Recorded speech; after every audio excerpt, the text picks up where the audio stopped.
Hi there, I hope things are well with you. So in this video I want to talk about, or I want to build on a video that Morgot or Morgot's Review did, linked down below. And what he was talking about in that video was essentially, basically like the way that this Wu flu has been policed by normal people. Like people have been policing each other.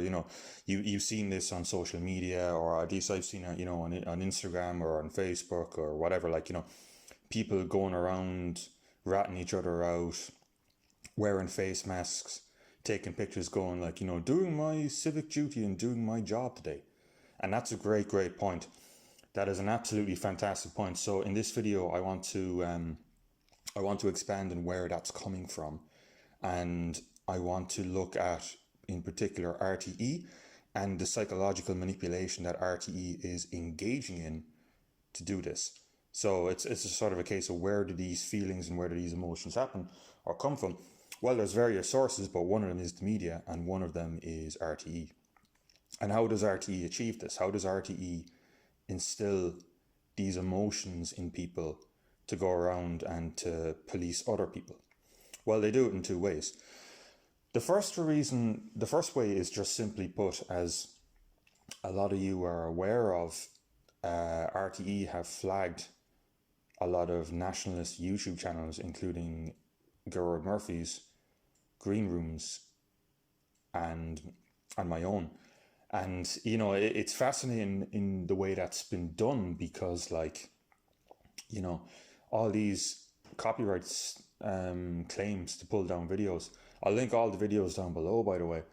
Were all done manually, and were all done by someone in RTE, and to some degree, because RTE have their stamp within the videos, they are all properly credited. So there's a few problems there.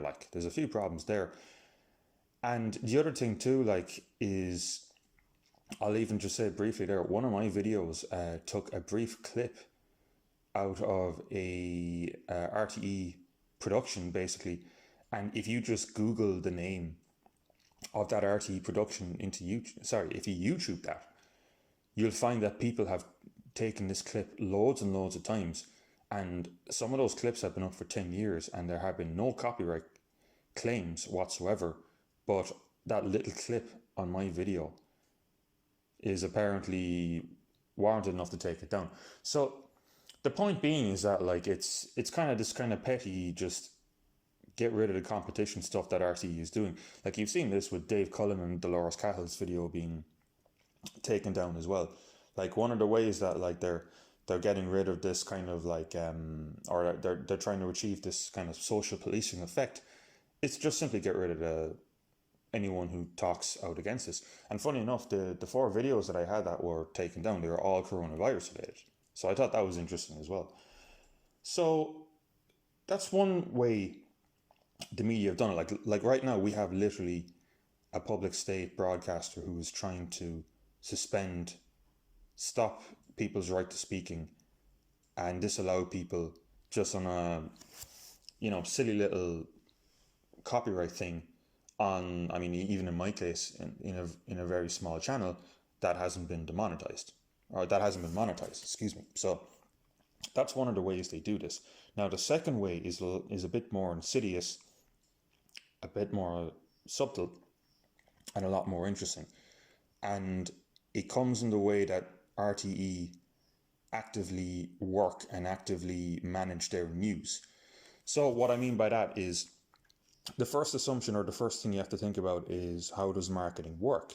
And how a lot of marketing works, or how a lot of marketing communications work, is that they try and instill an emotional need in you to buy the product. You might not need the product, you might not want the product, but if you're manipulated emotionally to want the product, then you will you will essentially purchase it, or you will essentially buy into it. So, and by the way, when I say psychological manipulation by RTE, I'm not talking about some, tinfoily hatty conspiracy or whatever. This is fairly kind of well accepted, like in the way that like a lot of these kind of marketing or a lot of these kind of broadcasting companies or corporations or bodies or whatever you want to call them, a lot of them do hire people like, marketing communications people or, data scientists or whatever. And the idea would be like, how can we get someone to watch our program as long as possible? And how can we get them onto the ads? And, what do the color schemes need to be like? How do people need to be dressed? How do they need to talk about it? So I just want to talk about the RTE case and how they're doing it in the 6-1 News, and even the Claire Byrne show a couple of nights ago. And I just want to talk about how I think to some degree there is psychological manipulation going on. Finally, I'll just talk about maybe why that's occurring, and then I'll just finish up here. So if you notice on the RTE, and I'll use maybe it doesn't follow this exact structure, by the way, but I'll use maybe last night's one, for example. So the structure will be something like, what they'll do is they'll display up a lot of kind of scientific-y, colory, the actual virus zoomed in all these kind of weird, striking colors. And they'll do something like, they'll report the deaths, and what'll happen is you'll have a kind of a headline blurred in, like, 10 deaths have been recorded, and then it'll go to the main news person, 10 deaths have been recorded, and then it'll go to maybe a kind of a secondary video, 10 deaths have been recorded. So the idea is that this kind of repetition kind of goes in your head, that like, it's this kind of urgency is kind of done. And usually what RT News will do is they'll begin with a kind of a intro or a kind of excuse me, wrapped up bit into that, and it'll be this kind of sort of scaremongering, kind of like, we've noticed that people who have not been getting back to normal, or we can't be complacent. It's this kind of, it's actively trying to scare or trying to just be very, very kind of serious with people on the moment. And then what it'll do it'll do a number of different things. Then first of all, like what RT have been doing is, so you're kind of, normal people watch this and they're kind of scared and like, oh, this is horrible and this is, awful and whatever. And they'll start throwing in these words, well, at this point, I'm going to list a lot of them off, social distancing, social distancing is what essentially social distancing is, staying away from other people, but it's kind of done in a sort of a, it's your duty kind of way. It sounds a bit more nice than actually is, or the phrase cocooning, or staying apart to stay together, or the new normal, phrases that journalists love because journalists are, the way that they are. Now, excuse me. So what happens then is you'll see, so the sequence in RT is that, like, or these RT programs is that you've been kind of more scared, right? And then what happens is it kind of goes down a bit further. So it tries to kind of scare you more and more and more. So you'll have these segments in the news of, like, you usually have, the first one will kind of be like how people are adjusting down to the new normal. So you'll have a clip of a business like a hairdresser's or a barber or a pub, and it'll be like kind of like oh, how can we adjust this kind of social distancing? How are we adjusting to that fucking phrase, the new normal? It's a way of kind of scaring people, but kind of readjusting them down, or adjusting them, freezing them, and then unfreezing them, and then just bringing them up to a new level that, this is the new normal, blah, blah, blah. This has to be accepted. And then that will what'll either come after that or come before that will be a sort of like, let's look at our economic analyst, or let's look at our economic correspondent. And what they'll do is they'll go to like fucking Fergal Bowers or something like that, and they'll put a kind of a title on it like that to make it sound much more authentic, like, economic analyst or economic correspondent. And then what'll happen is, like, they'll ask the questions, like, and they'll be like, hey Fergal, how's it going? Line go up. Oh really? What about the ICUs, Fergal? Line go down. This kind of shit. Like, there's no, like, one of the absolutely startling things, and I've mentioned this before in the videos that got taken down off YouTube. like, why has no one asked, like, why is it 5 kilometers? Why is it 2 kilometers in terms of social distancing? Why can't we take a look at the code for the epidemiology models? What is the basis behind social distancing? Where are these numbers? Where are these statistics? Where are these figures? Where are these assumptions coming from? And people have just, taken them basically. So basically, you'll have a kind of a gradual effect. Think of it as being on the top of a hill, and you're going down the hill, and RT are trying to scare you more and more and more and more. So they pile on the negative stuff, the deaths, the economic impact, trying to make it more authentic with science correspondent George Lee or something like that.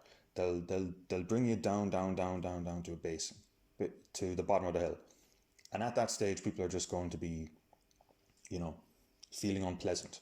And this is combined with all the RT news, the music, the imagery, all that kind of stuff. So you're at the bottom of that hill at that stage, right? Now, what happens then? Right, so what happens then is they'll start to bring you back up. So they've instilled the need in you that you're scared, you need advice, you have these people looking after you. So how do they get you back up? You want a product which is not to feel scared or off anymore. So what do they do then? So the first thing they'll start doing then is they start reporting on other countries, and the other countries will either take on one of three forms. It'll take on West Brit derangement syndrome. Look how terrible Britain is doing.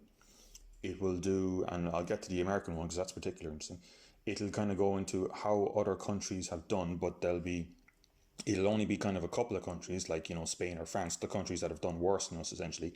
And it'll more emphasize on people are concerned that there will be new outbreaks, and it won't reference that. But what usually happens is, more than likely, you'll start looking at the UK and the United States, and it'll be basically like look how much worse they're doing than us. And you'll have a lot of unfound claims, you'll have a lack of statistics, you'll have a lack of information. But for example, I'll talk about what was happening yesterday. So they had a presentation or a clip on Donald Trump talking about he was taking hydroxychloroquine. Now, and it was phrased in such a way that, like, experts have been, I'll tell you the exact phrasing. It's basically like, experts have been concerned about Donald Trump using an experimental drug. Well, first of all of that is wrong, right? I'll link this down below. There was a survey of numerous surveys, actually, but I'll link this one down below, of 20,000 doctors saying that they found the hydroxychloroquine combined with zinc combination very, very effective with dealing with this. Second of all, it's not an experimental drug. It's been around for about 65 years, and it's been used to treat malaria. And third of all, they were saying this, like, they were talking about this in the presentation or their program as a cure. No one said it was a cure. No one said it was a vaccine. It massively reduces the probability of being badly affected by it, according to a lot of different studies and sources, but it's not a cure. So all of that is massively dishonest, right? And then it went into this clip with this mad lad, fucking, what's his name again? Brian something, right? But Brian was going on about the fact that, like, the US have been decimated by this. How would have been decimated by this? Are you talking about the whole continent? Are you talking about just New York? Like, what do you mean by decimated? And even if you want to take the absolute whole North American continent and compare them to us in terms of deaths per million, we're doing worse than them. So these are all lies, And the point being is that you feel scared, you feel a bit more vulnerable, and now you're starting to feel better because, guess what? Because of West Brit derangement syndrome, we're not as bad as the Brits, and we're doing a good job, but we're not, and we haven't. And because of Trump derangement syndrome, we're doing a better job than we have, but we haven't. So they're starting to make you feel better and better and better. And then they start bringing in the kind of like feel-good stories. So sport is coming back now, or look at this kind of way that like this sports group have opened, making you feel like, oh, things are better than they are. The Bundesliga opening last Saturday. Oh, things are getting better, and oh, we're getting back to the new normal, all that kind of stuff. And then what they usually do, and it kind of always half interested me, like, why do a lot of kind of news programs, and this is taking the piss out of, like, if you've ever seen the movie Anchorman, a lot of the way that like these news corporations always end, like, and finally we have a funny story for you where we see, I don't know, like fucking Moppy the dog, who can drive around who can pedal the wheels of her kid's car, and you just see the dog like driving around in a car, something like that, some weird novelty thing. I was like, what the fuck is that for? And RT have been doing that, and finally we get to the story of a 97-year-old woman called Bridget, who is walking 5 kilometers in her garden to raise $5,000 for charity, and they'll do that, or they'll have something like the famine ceremony a couple of days ago, and then they'll end it with some kind of happy dappy music, and the point being is to make you feel good right at the end, and then the program stops, and then you get up 6 o'clock, you've finished your work, or you're chilling out with a beer, or it's 9 o'clock and you're getting ready to go to bed or whatever, and you've been through this psychological process whereby you started watching the TV, a demand has been instilled in you that you're scared, and then they've given you back the product, which is gradually over time, here's the answer, which is Britain is doing worse than us, the United Kingdom is doing worse than us, aren't we great even though we're not? And all these kind of, and after you've been instilled with like the new normal, we're going to raise you back to the level that you were. And so that creates an increased demand for this media, for the product, and that allows people to police themselves. And this is getting very, very sinister. So, and there's a huge amount of examples of this. So, one of the more interesting ones, and unfortunately, because I have some weirdo RTE guy taking a look at my videos, I'll link this down below. But a couple of nights ago, there was a Claire Byrne clip, right? And in that Claire Byrne clip, I thought it was absolutely fascinating because, like, one of the weird things, it was talking about like how social distancing, or just filmed on how social distancing in a pub would work, like, right? But the thing that when I was watching it was, it was like watching something out of a David Lynch film, like not necessarily because of like people acting weird, but it, like, and this is important. This sounds like, again, this sounds like conspiracy stuff, but it's not. It's marketing, behavioral economics, libertarian paternalism stuff that the UK government and the Irish government have looked into. Like, this is not conspiracy stuff. So one of the things I thought, which is absolutely bizarre, is that all the seats were absolutely bright blue, right? And I'm just thinking, like, how many pubs have I been where with that decor? And like, they used the Fair City McCoy's background for this, right? And I went looking through like images of Google for previous Fair City and McCoy bits of footage, right? And none of the pubs looked like that. It was absolutely remarkable, Like, you had all these striking blue seats, right? And you had all this tape, this kind of medical police tape all over the place, kind of yellow and black tape. And like I said before, there is a sense of weird uncanniness about the whole thing. Like, and again, just back to the colors, why I'm talking about blue so much. It's like if you're in your car, right? And why is red the stop light, and why is green the go light? Well, I mean, red is a very striking color. It's the color of danger. It's the color of, power. It's, the color of blood, basically. Not to sound cheesy, but when your brain sees red rather than pink, it kind of hits something in your brain. That's why those stop traffic lights are red rather than another color. So why do you have blue all over the place? Well, blue is a very melancholic color. It's a very depressive color. It's a very, you think about what's going on in your own head color. even the old phrase like, that guy's feeling a bit blue, you know? So to have that kind of particular setup with just this kind of blue, and then, the weird setup where like everyone was dressed differently. So you had the publican from Kerry dressing kind of casually, and then you had, your man Joe Duffy dressed in a suit.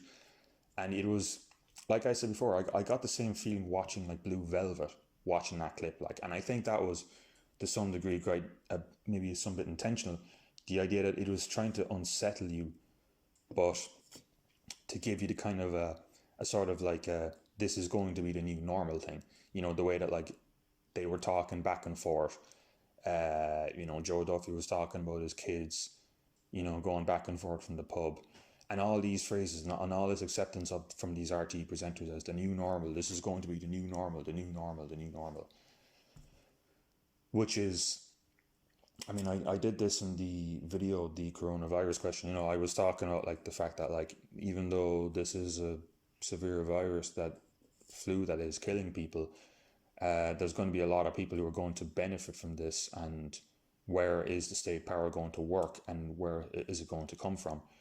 And now, like I said before, whether more on a kind of unconscious line or unconscious effort, I think to some degree, RTE are trying to cover their backs, and they're trying to cover their backs by